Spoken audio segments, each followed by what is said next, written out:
नमस्कार, प्राइम इस्युमा हार्दिक स्वागत छ। म दृष्टिवाणी थेताल। प्राइम इस्युमा आज हामी अब संसद विघटन भइसकेपछि त्यसले जुन किसिमको तितर बितरको अवस्था सृजना भयो त्यो पार गरिसकेपछि फेरि संसद बस्ने भएको छ। संसद आह्वान गरिएसँगै अब के कस्ता किसिमको एजेन्डा लिएर संसदमा जाने, के विषयमा कुराकानी गर्ने, सांसदहरूले उठाएका विषयवस्तुले नेपाली राजनीतिमा अब कस्तो किसिमको प्रभाव पार्छ लगायतका विषयमा आज केन्द्रित रहनेछौँ। अझ त्योभन्दा पनि नेपाली राजनीतिमा जुन किसिमको पछिल्लो पटकको तितर बितरको अवस्था रह्यो, संसदमा भएका उच्च पदस्थ नेताहरू सडकसम्म आइपुगे र उनीहरू सडकसम्म आइपुगेपछि गाउँ-गाउँबाट धेरैभन्दा धेरै आम नागरिकहरू बिना चप्पल राजधानी आइपुगे। केन्द्रीय राजधानी आइपुग्ने बित्तिकै उनीहरूका सपनाहरूलाई अब सम्बोधन हुन्छ कि हुँदैन? संसद सुरुवात भएसँगै फेरि पनि कुर्सीको खेल र संसदमा नागरिकको व्यवस्थाको एउटा क्रियाकलाप, एउटा श्रृङ्खला पहिलेकै रूपमा अगाडि बढ्छ भने अबको संसद फेरि पुनर्स्थापना हुनुको हामी के परिकल्पना गर्न सक्छौँ, त्यसको औचित्य के हुन सक्छ, सन्दर्भ कसरी अगाडि बढ्न सक्छ भन्ने विषयमा आज केन्द्रित रहनेछौँ। हामीसँग मोहन पाण्डे हुनुहुन्छ, प्रतिनिधि सभाका सदस्य हुनुहुन्छ। उहाँ नेपाली काङ्ग्रेस समानुपातिकबाट प्रतिनिधित्व गर्नुभएको छ। कार्यक्रममा स्वागत गर्छु। स्वागत छ यहाँलाई। धन्यवाद। मैले अलिकति थोरै पृष्ठभूमिमा बाँधेँ। यहाँ सांसद हुने बित्तिकै प्रतिनिधि सभा विघटन भयो। विघटन भइसकेपछि कस्तो किसिमको एउटा विचार आयो यहाँलाई? त्यसपछिको परिवेशमा यहाँहरूले के कस्तो किसिमको विचार मन्थन गर्नुभयो? अहिले कस्तो लागिरहेछ? मलाई यो थोरै यहाँको मनोवाद त्यति बेलाको अहिलेको संस्मरण सुनाइदिनुहोस्। अब मेरो अनुभवमा पार्लियामेन्ट म 64मै इलेक्टेड थिएँ, त्यसैले मलाई पार्लियामेन्ट नौलो थिएन। मलाई एउटा के विश्वास थियो भने पार्लियामेन्ट गइसकेपछि विघटनको परिकल्पना गरिएको थिएन। केपी ओलीजी जस्तो अनुभवी मान्छे देशको प्रधानमन्त्री हुँदा संसदीय अभ्यासमा उहाँ अगाडि आउनुहुनेछ, हरेक समस्याहरूको समाधान संसदबाटै खोज्नुहुनेछ। हामीले त्यो विश्वास गरेका थियौँ। मेरो पनि त्यही खालको विश्वास थियो। पार्लियामेन्टमा आइसकेपछि संसदमा नेपाली काङ्ग्रेसको प्रतिपक्षको भूमिका राम्रोसँग निर्वाह गरेन भन्ने जुन एउटा चर्चा थियो, त्यो चर्चालाई चिर्दै काङ्ग्रेसको संसदको गरिमा उच्च बनाउन काङ्ग्रेसका तर्फबाट सशक्त भूमिका निर्वाह गर्ने तहमा मेरो आफ्नो मतलब विचार थियो र त्यही रूपमा आफूलाई प्रस्तुत गर्ने जमर्को पनि थियो। शपथ ग्रहण पनि सकियो। केपी ओलीजीले अब गैर संवैधानिक तरिकाले संसद विघटनको बाटो रोज्नुभयो। जो यो उहाँको जुन एउटा नेतृत्व अहिले छ, उहाँको नेतृत्वले संवैधानिक ढङ्गले अत्यन्तै मतलब गलत बाटो रोज्नुभयो, जुन कुरा प्रमाणित भयो। अदालतले पुनर्स्थापित गरेको छ। अब हामी संसदमा जान्छौँ र एउटा कुरा दृष्टिजीले अघि नै उठाउनुभयो, पार्लियामेन्टमा गएपछि पार्लियामेन्टको खेल फेरि सुरु होला भन्ने जुन यहाँको जिज्ञासा छ, त्यतातिर म एउटा कुरा आकर्षित गर्न चाहन्छु। के त भन्दा पार्लियामेन्टमा गएपछि त पार्लियामेन्ट खेल हुन्छ नि त। संसदमा गएपछि संसदले सरकार बनाउँछ, सरकार ढलाउँछ। जनताका म भन्दैछु होइन, आम जनताका बीचमा जे भावना छ त्यसलाई सम्बोधन गर्नका निम्ति संसदीय खेल जरुरी छ। भएको के थियो, पोलिटिकल रूपमा स्टेबिलिटी होस् अनि देशको चाहिँ समृद्धिका निम्ति यात्रा तय गरोस् भन्ने नै हो। अब बहुमत प्राप्त राजनीतिक दलले 2/3 हाराहारीको सरकार उसले चलाउन सकेन, त्यसपछि त संसदमा एउटा अभ्यास त सुरु हुन्छ नै। अब नयाँ अभ्यास सुरु भइसकेपछि नयाँ सरकार बन्ने कुरा र त्यसपछि जनताका समस्यालाई सही तरिकाले सम्बोधन गर्ने कुरा र मुलुकको समृद्धिका निम्ति यात्रा तय गर्ने कुरा, यिनै प्रमुख कुराहरू हुन्। त्यतातर्फ चाहिँ नेपाली काङ्ग्रेस पार्टी र हामी केन्द्रित हुनेछौँ। हजुर, यो 3 महिनाको समयमा जुन समय चाहिँ प्रतिनिधि सभा रहेन, संसद रहेन, तपाईँले त्यति बेला यो फुली लगाउनु भयो कि लगाउनु भएन? मलाई एकदमै जिज्ञासा भयो। होइन, मैले यसलाई सुरक्षित राखेँ। मलाई विश्वास थियो। हजुर, मैले पार्लियामेन्टमा आइसकेपछि यो शपथ ग्रहण सकियो, मैले लगाएँ। अब अदालतमा मुद्दा गइसकेपछि यसलाई मैले यो कोर्ट जस्ताको तस्तै राखेँ। मैले संविधान सभा सदस्यका हैसियतमा मैले जे थियो त्यो लोगो लगाएर मैले यात्रा प्रारम्भ गरेँ। तर मलाई के विश्वास थियो भने अदालतमा गइसकेपछि अदालतले वैधता फेरि त्यही लोगोलाई दिनेछ र मैले फेरि त्यो कोट त्यो लोगो लगाएर म उपस्थित हुनेछु भने फेरि योलाई प्रारम्भ गरेँ। तपाईलाई थाहा छ यो कोभिड सुरु भएपछि धेरै आम नागरिकहरू, धेरै निम्न वर्गका नागरिकहरूले काम नगरेको समयमा बिहानभरि दिनभरि काम नगर्दाखेरि खान पाएनन् बेलुका। तपाईहरू 3 महिना त्यत्तिकै बस्नुभयो, भत्ता पनि पाउँदै हुनुहुन्छ, स्यालेरी पनि पाउँदै हुनुहुन्छ। दृष्टिजीलाई म एउटा कुरा क्लियर गरौँ, मैले यो मतलब उसमा आइसकेपछि, संसदमा आइसकेपछि एउटा सार्वजनिक समारोहमा मैले आमसभाबाटै मैले व्यक्त गरेको छु। अब देशभरिका मतलब पत्रकार जगत र आम नेपालीलाई मैले के विश्वस्त बनाउन चाहन्छु र मेरो दृष्टिकोण म क्लियर गर्ने कुरा हो। सबै पार्लियामेन्टका साथीहरूको मैले मतलब भावना व्यक्त गर्ने कुरा त होइन। मसँग यहाँ हुनुहुन्छ त्यसैले क्वेसन मेरातिरै केन्द्रित होला। त्यसैले मैले बोलिसकेको छु कि मेरो यो पटकको कार्यकालको सेवा सुविधा मैले जे प्राप्त गर्छु त्यो आम जनताका पक्षमा खर्च गर्नेछु। मेरो त सङ्कल्प भएको छ। मैले पहिलो महिनाको तलब मलाई के लागेको थियो भने दृष्टिजी मलाई करिब 1 लाखको हाराहारी मेरो मतलब भाडा मलाई यो घरको मेरो घर यहाँ नभएको हुनाले घरको भाडा आउला अनि पत्र पत्रिकाको आउला अनि यो सबै कुराहरू तलब जे जति आउला त्यो अनुमान गरेर मैले 1 लाख हाराहारी अनि अथवा कम होला भन्ने हिसाबले मैले पहिलोपटक नेपाली काङ्ग्रेस पार्टीलाई 1 लाख रुपियाँ तत्काल होइन मैले मुरा हाम्रो पार्टीमा पैसा छैन। नेपाली काङ्ग्रेस पार्टीमा प्रशस्त पैसा छ भन्यो भने त्यो होइन। म पार्टीबाटै आएको, नेपाली काङ्ग्रेसबाटै रिप्रेजेन्ट गरेको छु। त्यो नेपाली काङ्ग्रेससँग रिलेटेड मान्छेहरू यो धनी र गरिबको सन्दर्भ उठाउनुहुन्छ भने पुवर मान्छेहरूको धेरै होइन। कुरा गलत भयो दृष्टिजी। मैले यो व्यक्त गरेको कुरा कहाँनिर छ भने म इलेक्टेड भइसकेपछि, म छानिसकेपछि, म जिल्लामा गएपछि पार्टी पुवर छ, पार्टीले एक्टिभिटी अगाडि बढाउनु छ। मलाई के लाग्यो भने मैले निजी जीवन त विगतमा पनि चलाएकै हुँ, मेरो खाना चलेकै थियो, यात्रा चलेकै थियो। त्यसैले मैले अहिले प्राप्त गरेको सेवा सुविधा जहाँसम्म छ यो मैले व्यक्तिगत जीवनमा खर्च गर्ने छैन।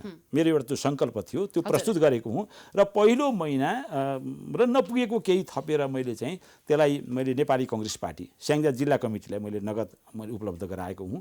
त्यसपछिको मेरो तलब अब आउने होला, खातामा आउँदै होला। म सार्वजनिक समारोहमा जहाँ पुग्छु जसले मलाई आग्रह गर्नुहोला त्यति बेला मिडिया क्षेत्रलाई आउला, पत्रकार जगतलाई आउला, अरू युवाहरूलाई होला, मठ मन्दिरलाई होला, डेभलपमेन्टका कहाँ सानातिना कुवाहरूमा होला, पाइपहरू जालान्, खानेपानीका कुराहरू होलान्। हरेक क्षेत्रमा मैले मौका अनुसार जहाँ पुगेको हुन्छु र त्यो ठाउँमा जे असजिलो छ त्यसलाई सहज बनाउने काममा मैले खर्च गर्नेछु। मेरो त सङ्कल्प भएको हुनाले अब यो सेवा सुविधा 3 महिनाको मात्रै होइन दृष्टिजी, मेरो कार्यकालभरिकै सामाजिक काममा खर्च गर्ने मेरो सङ्कल्प छ। त्यसरी यसमा चिन्ता नलिदिन म आग्रह गर्छु। हस्, धन्यवाद यहाँलाई। यहाँले गर्नुभएको आफूलाई अप्ठ्यारो नपर्ने गरिकन त्यस्ता किसिमका सेवाहरूमा लगाउनु भयो भनेदेखि हामीलाई खुसी लाग्नेछ। त्यो जुन पक्षलाई खाँचो छ त्यो पक्षमा चाहिँ यहाँले लगाउनुहोस्। धेरै बालबालिकाहरू सडकमै छन्, अझै पनि धेरै बलात्कृत भएका महिलाहरू यत्र तत्र हामीले देख्न सकिन्छ। तिनीहरूको पुनः बहालीका लागि, उनीहरूलाई व्यवस्थित गर्नका लागि यहाँहरू जस्तो सांसदहरूले त्यस्ता रकमहरू खर्चिनु भयो भनेदेखि यो एउटा कल्याणकारी कार्य हुन सक्छ। हाम्रो शुभकामना। अब दृष्टिजीकै माध्यमबाट यस्ता इन्फर्मेसनहरू आयो भने म यहाँकै मार्फतबाट पनि सहयोग गर्न सक्छु। म कुन महिनाको तलब मेरो बचेको हुनेछ त्यति बेला यहाँले भन्नुभयो कहीँ कतै भने त्यो क्षेत्रमा पनि मेरो सहयोग रहन्छ। हस्, धन्यवाद यहाँलाई। त्यो सकेसम्म त्यस्तो किसिमको आह्वान हामीले गर्नु नपरोस्, देशमा शान्ति समृद्धि र सबैलाई अमन चयन भइदियोस्, हाम्रो कामना पनि छ। अब तपाईँहरू संसद जाँदै हुनुहुन्छ, त्यहाँ गएर जुन विषय उठान हुनुपर्ने हो त्यो विषय उठान हुन्छ भनेर यहाँले अघि भनिसक्नु भएको छ। गृह कार्य चाहिँ कसरी गरिरहनु भएको छ, तयारी के छ? हामीले अहिले यसो छ, म त मेन्टली म प्रिपेयर छु, म अध्ययन गरेको छु सबै ढङ्गले। म आफू अध्ययन गरेर त्यो सबै विषयवस्तुहरूमा म आफू जुन ढङ्गले प्रस्तुत हुनुपर्ने हो म व्यक्तिगत रूपमा म तयारी अवस्थामा छु। र जहाँसम्म पार्लियामेन्टमा गइसकेपछि पार्लियामेन्टका एक्टिभिटीहरू कुन ढङ्गले अगाडि आउँछन् त्यसलाई निहालेर हामीले तत्काल आफ्ना विचार धारणाहरू बनाउनु पर्ने हुन्छ। त्यो पार्टीको पनि मतलब व्यापक छलफल होला, पार्टीका तहमा छलफल भइसकेपछि पार्लियामेन्टमा जाने पार्टीको धारणा जे बन्छ त्यो धारणासँगै हाम्रा क्षेत्रका हाम्रा जिल्लाका अब देशभरिका इस्युहरूका बारेमा तपाईहरू मार्फत पाएका इन्फर्मेसनहरू पार्टीका तर्फबाट पाएका इन्फर्मेसनहरू धेरै साथीहरूका तर्फबाट आएका इन्फर्मेसनहरू जे रियलिटीमा टेकेर आएका छन् ती मुद्दाहरूका विषयमा त तत्काल हामीले आफ्ना धारणाहरू बनाएर त्यहाँ आफूले प्रस्तुत गर्नेछौँ म प्रस्तुत गर्नेछु मेरो आफ्नो हजुर तपाईँको पर्सेप्सनबाट भन्दा तपाईँले आफ्नो ग्यारेन्टी लिने हो सबैजनाले आफ्नो ग्यारेन्टी र हामी मिडियामा र आफ्ना नागरिकका अगाडि बोलिदिएको कुरा संसदमा बोलिदिने हो नेताका अगाडि बोलिदिने हो भनेदेखि त यहाँले भने जस्तो समस्याको समाधान हुन धेरै पर पुग्नु पर्दैन। अब सरकार गठनको प्रक्रियामा छ यसको सबैभन्दा ठुलो भूमिकामा तपाईँहरू हुनुहुन्छ हो। सरकार कसरी गठन हुन्छ कसको अब मलाई के लाग्छ भने अब मेरो अहिलेको अनुमान मलाई यहाँले सोधिहाल्नुभयो त यस सन्दर्भमा मैले भन्दा के भन्छु भने अब मुलुक पोलिटिकल यो अस्थिरताबाट मुक्त गर्नुपर्छ त्यतातर्फ केन्द्रित हुनका निम्ति म शीर्ष तहका नेताहरूलाई आग्रह गर्न चाहन्छु।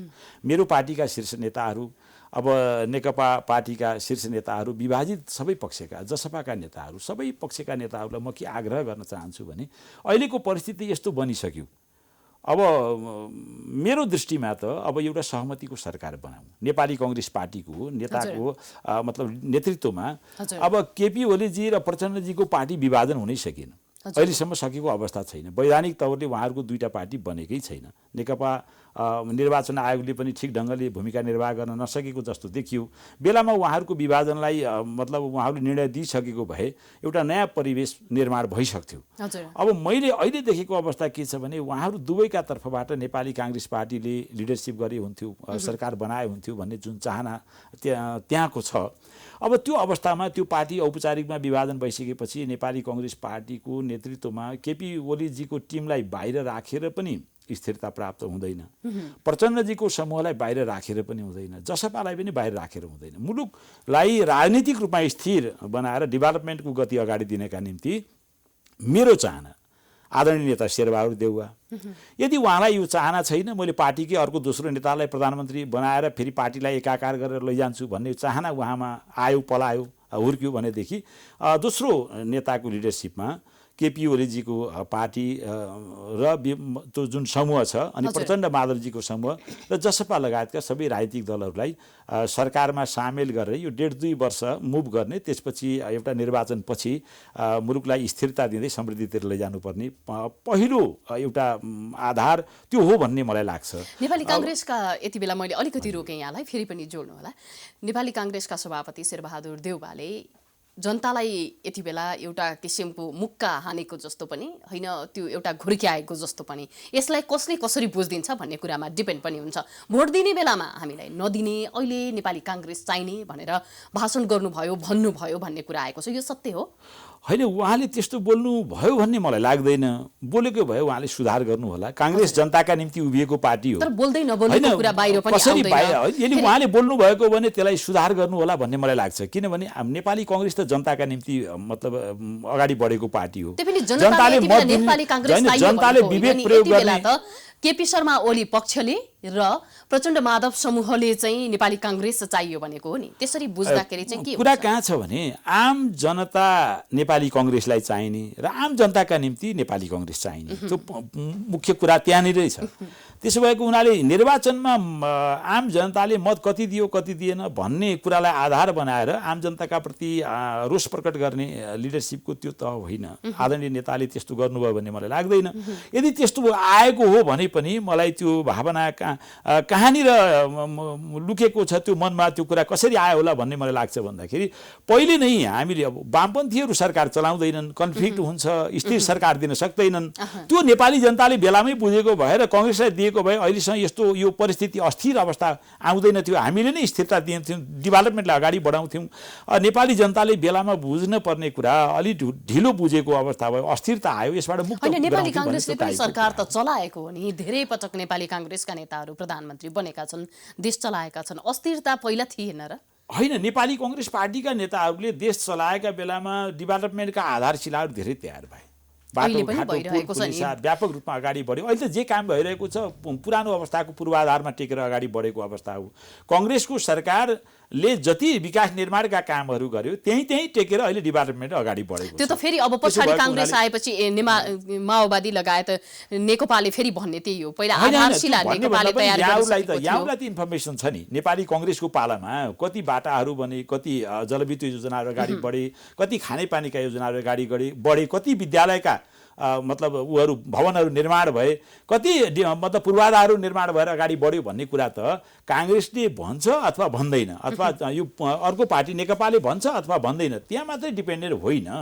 मैले देखेको कुरा के छ भने आम जनताले अनुभूत गरेको कुरा हो। नेपाली कांग्रेसले गरेको काममा टेकेर नेकपाले आफ्ना यात्रा अगाडि बढाएको छ। त्यसभित्र पनि उसले आफ्नो सरकार सम्हाल्न सकेन, आफ्नै पार्टीको 2/3 सरकार सम्हाल्न सकेन। अब उसले मुलुकका निम्ति समृद्धिको यात्रा तय गर्न सक्छ भन्ने यो बीचमा नि तपाईँ गलत कसलाई देख्नुहुन्छ? जस्तै यहाँले नेकपा भित्रै एउटा किचलो सुरुवात भयो, वामपन्थीहरूले मुलुक चलाउन सक्दैनन् भन्ने कुरालाई फेरि नेकपाले देखाइदियो, एकता भएको धेरै समय नहुँदै फुटिदियो, यसको बीचको दोषी चाहिँ कसलाई देख्नुहुन्छ? हेर्नु, मैले सरसर्ती हेर्दाखेरि मेरो आफ्नो धारणा के छ भने राजनैतिक स्थिरताका सन्दर्भमा महत्त्वपूर्ण उपलब्धि यो मुलुकमा भएको छ। हजुर, 12 वर्ष जङ्गलमा बम बोकेको, बन्दुक बोकेको प्रचण्डजीको समूह होइन, हजुर, नेकपा माओवादी जुन थियो, अब त्यो राजनैतिक दलको नेता प्रचण्ड अहिले संविधानका पक्षमा सबैभन्दा बढी वकालत गर्नुभएको छ। संविधानमाथि प्रहार गर्न हुँदैन, लोकतन्त्रमाथि प्रहार गर्न हुँदैन भनेर उहाँ जङ्गलबाट संसदीय व्यवस्थाको रक्षा र लोकतान्त्रिक संविधानको रक्षाका निम्ति जसरी उभिनु भएको छ, त्यो उभिएको परिवेशलाई निहाल्दाखेरि प्रचण्ड माधव समूह बढी जिम्मेवार भएको मैले अनुभूत गरेको छु। र जहाँ प्राइम मिनिस्टर हुनुहुन्थ्यो प्रधानमन्त्री केपी शर्मा ओलीजी, केपी ओलीजीले संविधानमाथि प्रहार गर्नुभयो, संविधानमा व्यवस्था नभएको। यसो गरिरहँदाखेरि प्रधानमन्त्रीज्यूलाई यो फाइदा चाहिँ के हुन्छ त? उहाँलाई त राष्ट्र नेताको रूपमा आफ्नो सत्ता लम्ब्याउनका निम्ति, केवल सत्ता लम्ब्याउनका निम्ति केपी ओलीजीले संविधानमाथि प्रहार गर्नुभयो। संविधान मिचेर भए पनि निर्वाचनमा जाउँ भन्ने उहाँको चाहना रह्यो। 2/3 अहिले उहाँहरूको सँगै थियो। अब के पार्टी विभाजन भएपछि 2/3 सम्भावना छैन नि त, त्यसको त कुनै सम्भावनै छैन। केपी ओलीजीले आफ्नो निज स्वार्थका निम्ति यो घटारोको एउटा श्रृङ्खलालाई मात्रै सुरुवात गर्नुभएको, आवेगमा आएर गर्नु।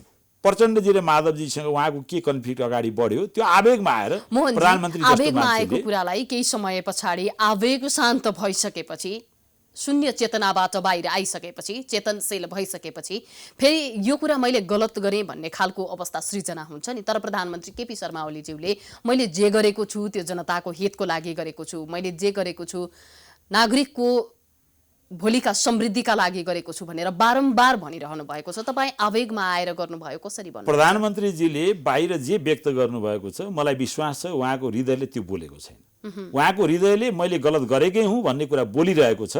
बाहिर उहाँले हृदयलाई च्यापेर, हृदयलाई बन्द गरेर उहाँको मस्तिष्कले बनावटी चरित्र कपोल कल्पित कुरा उहाँले बाहिर गर्दै हुनुहुन्छ।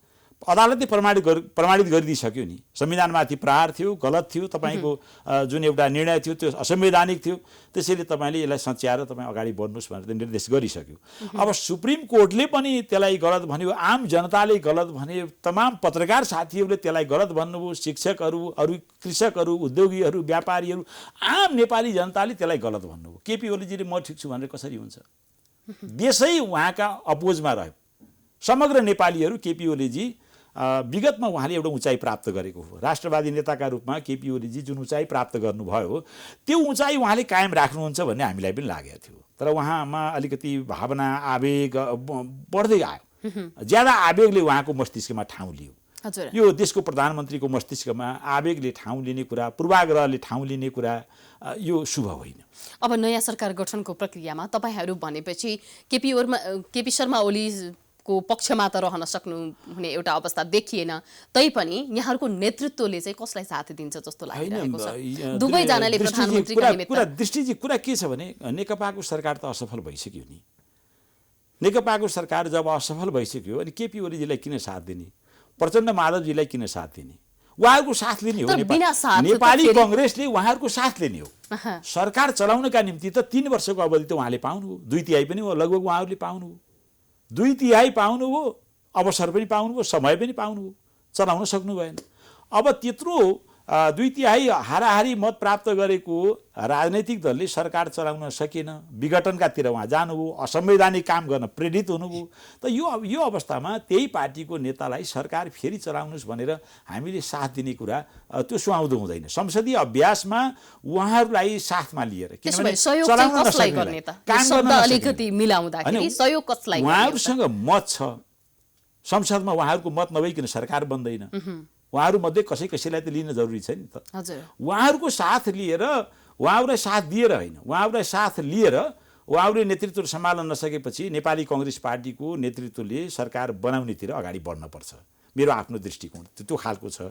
र सरकार बनाउने कुरा मैले अघि नै भनिसकेँ, मिलेसम्म देशलाई सहमतिको सरकार अगाडि मतलब निर्माण गरेर समृद्धिकातिर यात्रा तय गर्नु राम्रो कुरा हो। हुँदै भएन भने पनि बहुमतको सरकार नेपाली कांग्रेसले बनाउन आवश्यक छ। आम जनताले नेपाली कांग्रेसलाई भनाइ कहाँनिर छ भने यो 5 वर्षका निम्ति प्रतिपक्षमा बस्न म्यान्डेट दिएको हो भन्ने तर्क पनि उठेको छ।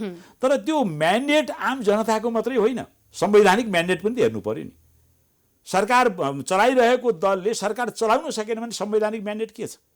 यो सरकार चलाउने भनेको यो यसमा जनता चाहिँ जोडिन्छन् कि जोडिँदैनन्, जनताको समस्या, जनताको अधिकारहरू त्यसमा सम्बोधन हुन्छ कि हुँदैन भन्ने एउटा बडो विचित्रको क्वेसन मार्क छँदैछ कि। बाटोमा 10 जनालाई तपाईले अब सरकार को चाहनुहुन्छ, प्रधानमन्त्री को चाहनुहुन्छ, उनीहरूबाट तपाईँ के चाहनुहुन्छ भन्यो भनेदेखि प्रधानमन्त्री जो भए पनि हामीलाई फरक पर्दैन, देश सुशासनमा जाओस्, समृद्धि उन्मुख भइदियोस्, आर्थिक क्रान्ति होस्, प्रधानमन्त्री जो आए पनि म 10 वर्ष अगाडि पनि त्यही थिएँ, अहिले पनि त्यही छु, मैले बिहानदेखि बेलुकासम्म काम नगरी खान पाउने अवस्था छैन, मैले सही तरिकाबाट काम गर्न पाएको छैन, मलाई रोजगारी छैन, यावत कुराहरूका समस्याहरू देखाउँछन् भनेपछि जनता त कुनै पनि सरकारको पालामा कुनै पनि व्यक्तित्व प्रधानमन्त्री हुँदाखेरि खुसी रहेनछन् नि त। अबको चुनौती चाहिँ के हो त त्यसो भए? अब त्यो दृष्टिजीले जे विषयहरू उठाउनु भयो, यी विषयहरूसँगै बाँकी रहेका विषयहरू जो आम जनताको चाहनाका भित्र रहेको छ, ती सबै विषयहरूलाई सम्बोधन गर्ने गरी अब यो 2 वर्षका बीचमा त कांग्रेसको नेतृत्वमा सबै सारा कुराको एकैपटक व्यवस्थापन होला होइन, त्यो ट्र्याकमा मुलुकलाई लैजाने कामको नेतृत्व नेपाली कांग्रेस हैन। तपाईहरु जग त खन्न सक्नुहुन्छ नि, जग खन्ने काम नेपाली कांग्रेसको नेतृत्वमा। अब सरकार नेपाली कांग्रेसले बनाएर सबै पार्टीलाई, अघि नै मैले भने नि, शेरबहादुर देउवा नै हो अबको प्रधानमन्त्री हैन, पार्टीको सभापति र संसदीय दलको नेता उहाँ नै हुनुहुन्छ। त्यसैले अब पहिलो कुरा त के रह्यो भने, अब उहाँको चाहना रह्यो भने आदरणीय नेता शेरबहादुर दाइको नेतृत्वमा उहाँ उदार बन्नुभयो र पार्टीलाई, नेपाली कांग्रेस पार्टीलाई पनि अरू एकाकार बनाएर लैजाउँ र मुलुकका निम्ति कांग्रेसको नेतृत्वमा सरकार सबै पार्टीको सहमतिमा सरकार बनाएर अगाडि लैजाउँ भन्ने उहाँको चाहना रह्यो भने दोस्रो व्यक्ति पनि बन्न सक्यो, अर्को नेताको नेतृत्वमा पनि सरकार बन्न सक्यो। त्यो सम्भावना कसमा छ? त्यो सम्भावना अलिक कम देख्छु म। आदरणीय नेता शेरबहादुर दाइ विगतमा पटक पटक प्रधानमन्त्री पनि बन्नुभयो। मलाई के लाग्छ भने व्यक्त जे गरे पनि देशको प्रधानमन्त्री बन्ने चाहना कसलाई हुँदैन। त्यो कपोल कल्पित कुरा गरेर बाहिर जानुभन्दा मेरो पार्टी सभापति मलाई लाग्छ प्रधानमन्त्री बनेर अहिले भएका समस्याहरूको समाधान सही तरिकाले गर्नका निम्ति चाहना राख्नुहुन्छ भन्ने मलाई लाग्छ। तपाईहरु अब जुन किसिमको अस्थिरताको राजनीति थियो, त्यो राजनीति चाहिँ यो 2 वर्षमा यदि नेपाली कांग्रेसले सरकार चलायो भनेदेखि बन्द हुन्छ र स्थिर राजनीतिको सुरुवात हुन्छ भन्ने खालको पनि विश्वास गर्नुहुन्छ?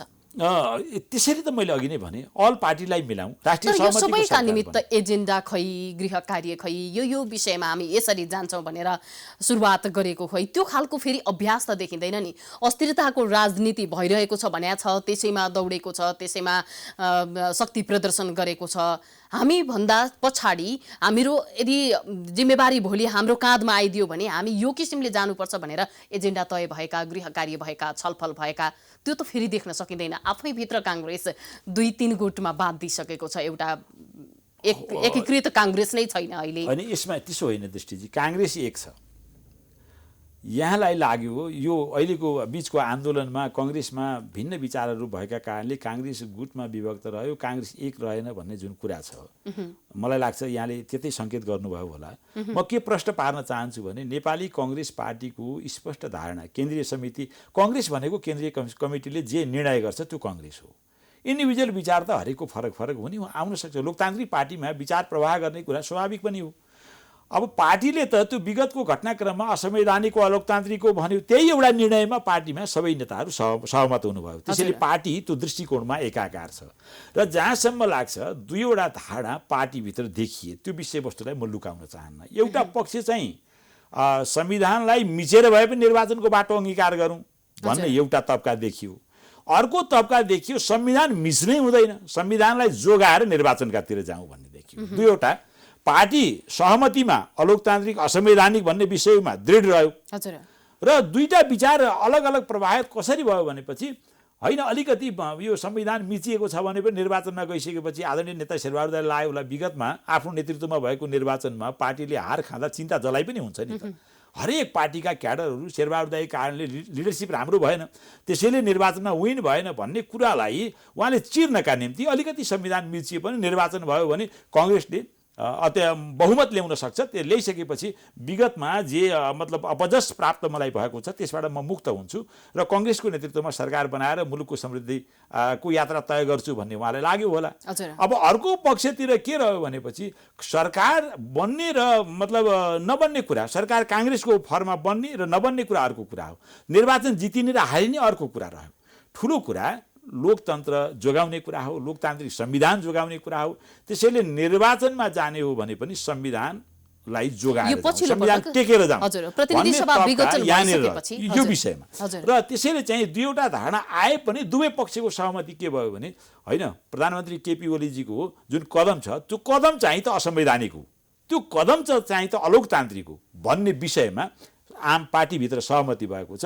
पार्टीको मूल दृष्टिकोणमा सबै एकाकार हुनुहुन्छ। हाम्रो पार्टी लोकतान्त्रिक पार्टी भएको हुनाले मनमा भएका विचारहरू खुल्ला रूपमा प्रवाह गर्ने हाम्रो परम्परा छ। हाम्रो त्यो एउटा नै हाम्रो यो पार्टीभित्रको महत्त्वपूर्ण एउटा चाहिँ चरित्र। हजुर, अब प्रतिनिधि सभा विघटन भइसके पछाडि संसद पुनर्स्थापनाको माग लिएर एउटा पक्ष सडकमा थियो, प्रतिपक्ष जस्तै बनेको नेकपासँगै।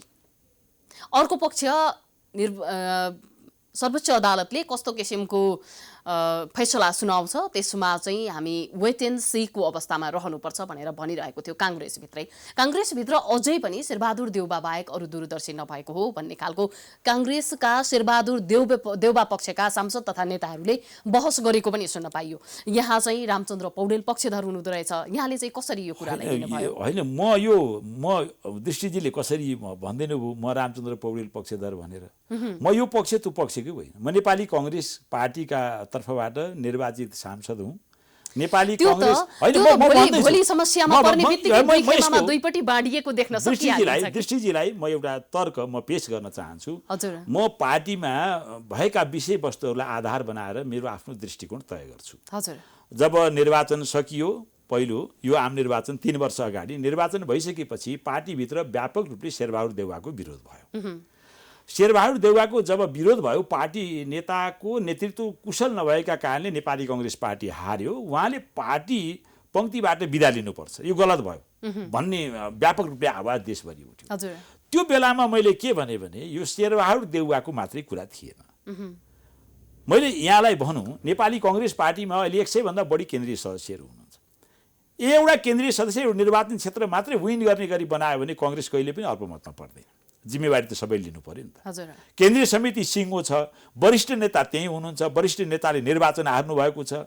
हाम्रो युवा नेता प्रदीप पौडेलजी तपाईँ ल्याउनु भएको होला कहिलेकाहीँ, यहाँ देशभरि चर्चित हुनुहुन्छ। उहाँले आफ्नो कन्स्टिट्युएन्सीमा निर्वाचनमा जानु, उहाँ आफू पराजित हुनुभयो होइन। कहिलेकाहीँ म पनि अघिल्लो 64मा म निर्वाचन जितेँ, 70मा म निर्वाचन जित्नुपर्ने मान्छे, म पनि निर्वाचन हारेको हुँ भनेपछि निर्वाचनमा हार र जित हुन्छ। अब शेरबहादुर देउवाले प्रदीपजीलाई निर्वाचन हार्नका निम्ति वातावरण बनाइदिएको त होइन, रामचन्द्र राईले पनि निर्वाचन जित्नका निम्ति आफ्नै क्षमता प्रदर्शन गर्ने अवसर त थियो नि त। त्यसैले मैले त्यति बेला के भने देशमा हार र जितका सन्दर्भमा आधार बनाएर शेरबहादुर देउवालाई मात्रै आलोचना नगरौँ। नेताको शीर्ष नेताको मात्रै कुरा होइन, यो हाम्रो साझा जिम्मेदारी हो। त्यो साझा जिम्मेदारी हामीले साझा रूपमा वहन गर्नुपर्छ। अहिले नेकपा मतलब कम्युनिस्ट पार्टीहरू मिलेका कारणले हामी निर्वाचनमा पराजित भयौँ, हुन पनि हो नि त। देशभरि वामपन्थीहरूको संख्या ज्यादा रह्यो, अब अलग अलग रहेका पार्टीहरू मिले। अब हेर्नुहुन्छ 64 सालको निर्वाचनमा त हाम्रो रुख र एमालेको सूर्यलाई बढारेर हँसिया थौडा आएको होइन त, आएको हो नि। अब त्यो तहको एउटा पार्टी त्यसपछि अर्को नेकपा जुन एमाले थियो त्यो दुईटै पार्टी मिलेको छ। अब त्यस्तो परिस्थितिमा त नेपाली कांग्रेस निर्वाचन हार्नु त प्राविधिक कारण थियो। हाम्रो जुन मत छ त्यो मतका हिसाबले पनि दुईवटा पार्टी मिलेका कारणले हामी निर्वाचनमा पराजित भएका थियौँ। तर मैले भन्छु प्रसङ्ग उठेका हुनाले त्यही कारणले नेपाली कांग्रेस पार्टीमा शेरबहादुर देउवाको नेतृत्व मात्रै कमजोर र शेरबहादुर देउवाकै कारणले निर्वाचन पराजित भएको होइन।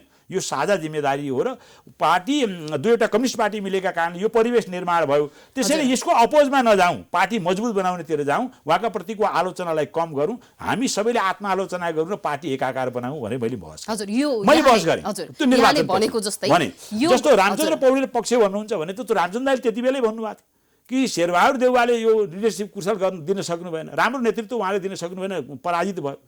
आफै देशको प्रधानमन्त्री बन्ने नेता आदरणीय नेता रामचन्द्र दाई भोलि पार्टी सभापति बन्ने चाहना राख्नुभएको छ, उहाँ पनि त पराजित हुनुभएको हो नि त। उहाँलाई त्यो निर्वाचन जित्नका निम्ति शेरबहादुरजीले रोक्नुभयो भन्ने त होइन नि। त्यसैले चाहिँ के छ भने विषयवस्तुलाई आधार बनाएर म जे दृष्टिकोण प्रस्तुत गर्नुपर्ने हो प्रस्तुत गर्छु। अब यो बेलामा के भयो भनेदेखि लोकतान्त्रिक संविधान बन्यो। म त संविधान सभा सदस्य हुँ, निर्वाचित थिएँ 64 मा, स्याङ्जा 3 बाट इलेक्टेड थिएँ। अब म त्यो संविधान सभामा कायम गर्ने लोकतान्त्रिक संविधान बनोस् र यसकै माध्यमबाट हाम्रो लोकतन्त्र भनेको त त्यो संविधानले जे व्यवस्था गरेको छ त्यो ढाँचाको लोकतन्त्र न हो। भारतको लोकतन्त्र भारतको संविधानको ढाँचाको, हाम्रो लोकतन्त्र हाम्रो संविधानको ढाँचाको न हो। त्यसैले अहिलेको परिवेशमा मैले के भने लोकतान्त्रिक संविधानले जुन ढाँचा को आधारमा लोकतन्त्रको व्यवस्थापन गरेको छ त्यो ढाँचा अनुसार हामी अगाडि बढ्नुपर्छ भन्ने सन्दर्भमा अब केपी ओलीजीले निर्वाचन मध्यावधि निर्वाचनको घोषणा गर्नुभयो, त्यो आफै गैर संवैधानिक थियो। शेरबहादुर दाइले लाभ के रह्यो भनेदेखि निर्वाचनमा गइसकेपछि संविधान मिचे पनि निर्वाचनमा कांग्रेसले विन गर्छ र म अपजस मुक्त हुन्छु उहाँले ठान्नुभयो। तर हामीले के हेर्यौँ भनेदेखि अब कांग्रेस जस्तो ऐतिहासिक पार्टीले निर्वाचन जित्ने मात्रै कुरा गर्ने होइन, निर्वाचनको जितको निम्ति त भोलि पनि इन्भाइरोमेन्ट बन्न सक्छ। मूल प्रश्न भनेको संविधानको रक्षा हो। अहिलेको लोकतान्त्रिक जुन संविधान छ, संविधान सभाले निर्माण गरेको त्यो लोकतान्त्रिक संविधानले नै हाम्रो लोकतान्त्रिक व्यवस्थाको ढाँचा निर्माण गरेको छ, त्यसलाई प्रहार गरेर अगाडि जान मिल्दैन। त्यसैले प्रहार गर्ने काम गलत हो भनेर रामचन्द्र दाइहरूले जुन इस्यु उठाउनु भयो, मैले यो पटकको सन्दर्भमा मैले संविधान मिचेर निर्वाचन जाने तहलाई मद्दत गर्न सकिनँ, संविधान जोगाएर निर्वाचनमा जानुपर्छ, लोकतन्त्रको रक्षा गर्नुपर्छ भन्ने विषयवस्तु त्यो जुन जहाँनिर छ त्यहाँ मेरो विचार मिलेको हुनाले रामचन्द्र दाइको पक्षमा त्यो नजिक देखिएको। हस्, धन्यवाद यहाँलाई यो प्रश्न पारिदिनु भएकोमा। अब मिति तोकिसकेको छ फेरि पनि महाधिवेशनको। हुन त मिति तोक्दै मितिमा काम हुन नसकेको धेरैवटा उदाहरण प्रस्तुत भइसके नेपाली कांग्रेसका तर्फबाट।